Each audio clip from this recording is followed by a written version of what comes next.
Videos educativos de la técnica de regeneración ósea guiada para el aumento de reborde alveolar con tejido duro en el área de periodontología 2.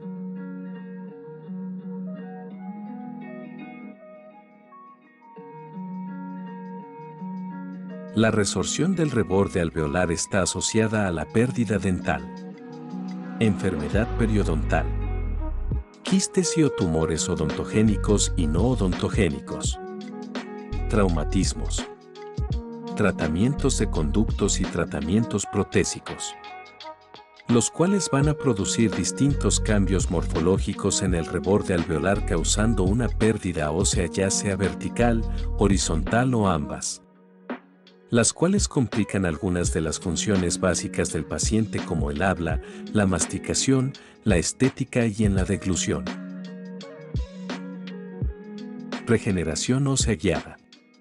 La regeneración ósea guiada es una técnica quirúrgica utilizada para reconstruir defectos del reborde alveolar del maxilar y o mandíbula con la ayuda de membranas o barreras biológicas reabsorbibles y no reabsorbibles con el fin de dar paso a células osteogénicas sobre el defecto óseo, excluyendo células epiteliales y fibroblastos, para poder obtener un volumen suficiente para una futura rehabilitación protésica.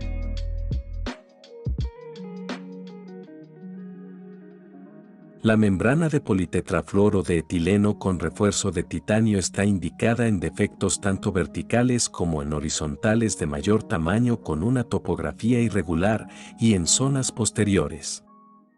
Asimismo, están indicadas cuando se desean colocar implantes inmediatamente después de la extracción de la membrana.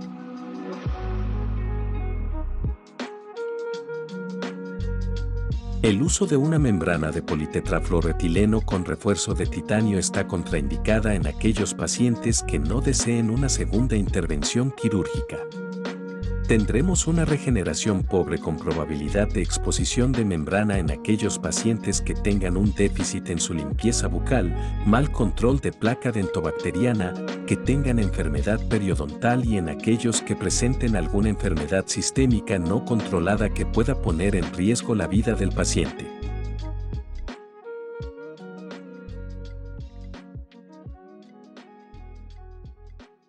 La membrana de politetrafluoroetileno con refuerzo de titanio podrá mantener la función de barrera el tiempo necesario para que se pueda producir una cicatrización adecuada.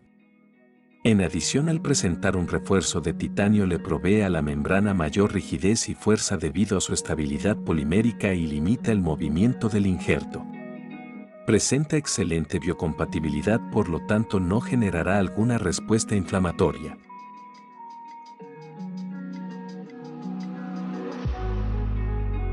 Por ser una membrana no reabsorbible se va a requerir una segunda intervención quirúrgica para retirarla, aumentando el riesgo de exponer la zona regenerada, pudiendo provocar una infección, contaminación del injerto y de la membrana, incrementando las molestias e incomodidades del paciente. Los pasos a seguir para realizar una regeneración ósea guiada con membrana de politetrafluoro de etileno con refuerzo de titanio en zona posterior superior son: anestesia. Mediante una técnica infiltrativa se anestesia el nervio alveolar medio y posterior para los tejidos blandos y los órganos dentarios de la porción media y posterior del maxilar. Igualmente se anestesia el nervio palatino mayor para la porción media y posterior del paladar. Se realiza una incisión intracrestal con un bisturí y hoja del número 12 o 15 y se extiende hasta el surco gingival de dos dientes adyacentes tanto mesial como distalmente. La incisión debe permitir acceder a la zona quirúrgica sin afectar los tejidos adyacentes. Es necesario realizar incisiones liberatrices por bucal, las cuales se deben alejar de la zona a regenerar para que en el cierre no se invada la zona del injerto y borde de la membrana. Levantamiento de colgajo. Mediante un elevador de periósteo, se eleva un colgajo de espesor total para descubrir el área del defecto y se debe liberar periósteo para asegurar el levantamiento del colgajo sin tensión. El colgajo se eleva más allá de la línea mucogingival y al menos 5 milímetros más allá del defecto óseo. En la zona posterior superior vamos a encontrar hueso cortical en el cual mediante una fresa de bola o troncocónica 169L y solución irrigadora se le van a realizar perforaciones para inducir el sangrado, con el fin de aumentar la revascularización y aportar mayores factores de crecimiento en la zona del injerto para acelerar la cicatrización.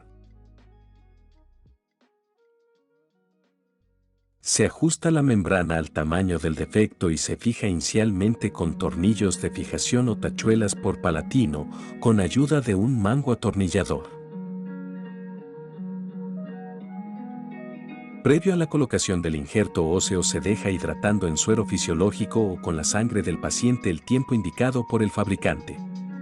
Mediante una cucharilla de Lucas se van colocando las partículas del injerto en el defecto de tal manera que quede cubierto y la membrana quede ajustada por encima moldeando el injerto óseo, procurando que se mantenga en su posición. Se termina de fijar la membrana colocando 2 tornillos de fijación o tachuelas por vestibular con ayuda de un mango atornillador. Cierre de la herida. Se reposiciona el colgajo logrando un cierre totalmente libre de tensión. Al no lograrlo, el resultado podría ser la exposición de la membrana y la pérdida del injerto óseo. Para cerrar el colgajo se utiliza sutura de politetrafluoretileno de 4 a 6 ceros y se suelen combinar suturas de colchonero horizontales y suturas simples en las liberatrices, las cuales deberán permanecer de 15 a 21 días en la cavidad oral. Al haber cumplido el tiempo requerido para lograr una regeneración suficiente, se eleva un colgajo de espesor total para retirar la membrana.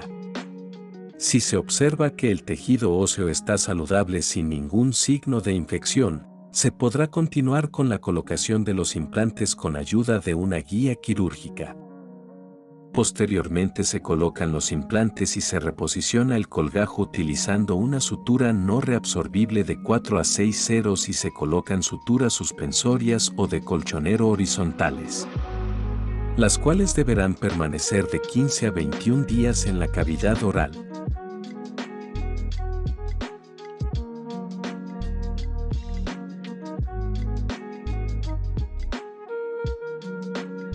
Se debe evitar cepillarse en la zona de la cirugía por 14 días.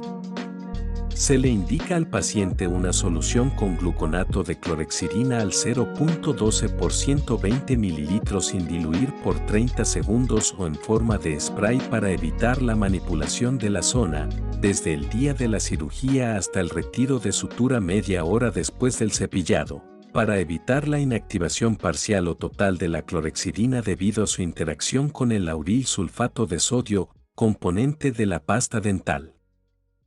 Se debe prescribir analgésico, antiinflamatorio y antibiótico para disminuir y controlar la posibilidad de infección. Se debe tener una dieta blanda sin irritantes y sin alimentos duros, ya que estos podrían retrasar la cicatrización y podrían causar la exposición de la membrana. Esta alimentación se mantendrá los primeros días y al menos por 7 días.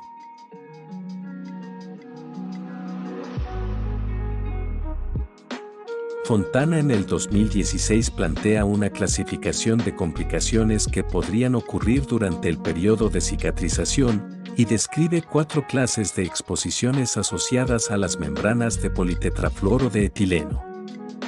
Clase 1. Exposición menor a 3 milímetros.